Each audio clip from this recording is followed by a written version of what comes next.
భారత రాష్ట్ర సమితి ఒక కీలక నిర్ణయం తీసుకున్నది. పార్టీ అధ్యక్షులు కల్వకుంట్ల చంద్రశేఖరరావు గారి ఆదేశం మేరకు పార్టీ ఎమ్మెల్సీగా ఉన్న కవిత గారు గత కొన్ని రోజులుగా పార్టీ వ్యతిరేక కాంగ్రెస్ పార్టీ ఉచ్చులో పడడం, కాంగ్రెస్ పార్టీ చెప్పినట్టే నడుచుకోవడం,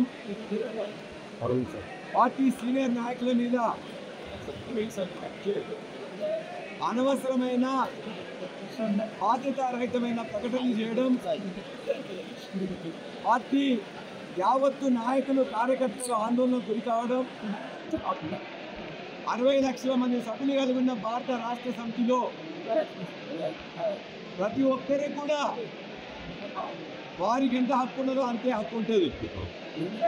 కాబట్టి ఇలా భారత రాష్ట్ర సమితి కార్యకర్తల యొక్క మనోభావాలు దెబ్బతినకుండా ఉండాలని వారి ఆందోళనని గమనించి యావత్తు పార్టీ ర్యాంక్ అండ్ ఫైల్ కోరుకునే విధంగా ఇవాళ భారత రాష్ట్ర సమితి నుండి కల్వకుంట్ల కవిత గారిని సస్పెన్షన్ చేస్తూ ఆర్డర్స్ ఇవ్వడం జరిగింది.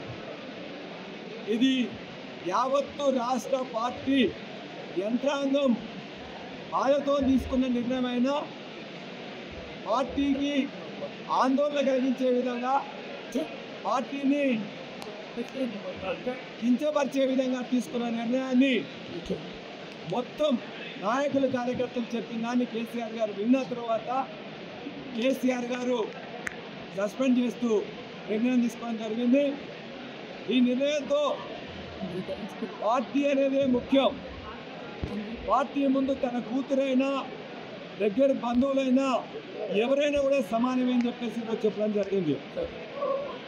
కాంగ్రెస్ పార్టీకి అలవాటు భారతదేశంలో ఇప్పటి వరకు అనేక ప్రాంతీయ పార్టీలలో కుటుంబాలలో చిచ్చు పెట్టింది కాంగ్రెస్ పార్టీ.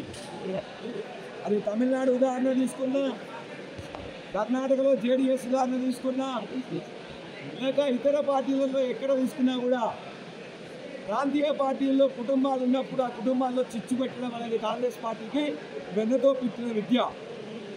ఇవాళ ఇక్కడున్న కాంగ్రెస్ పార్టీ కూడా దురదృష్టవశాత్తు వారి యొక్క దుశ్చర్యలకు కవిత లోను కావడం, మా పార్టీని బలహీనపరిచే విధంగా చూడడం, దానిని యావత్తు నాయకుల కార్యకర్తలు కూడా కేసీఆర్ గారికి పార్టీ నాయకత్వానికి చెప్పినప్పుడు తప్పనిసరి పరిస్థితుల్లో బాధాకరంగానే ఈ నిర్ణయం తీసుకున్నారు. ఇక్కడ జనగామ నియోజకవర్గంలో జరుగుతున్న యావత్తు నాయకులు కార్యకర్తలు కూడా మీరు చూసిండ్రు, ఇదే అభిప్రాయం వ్యక్తం చేసిండ్రు. వాటి పార్టీ శ్రేయస్సు దృష్ట్యా, తెలంగాణ శ్రేయస్సు దృష్ట్యా వారు తీసుకున్న నిర్ణయాన్ని మేము ఆహ్వానిస్తున్నాం.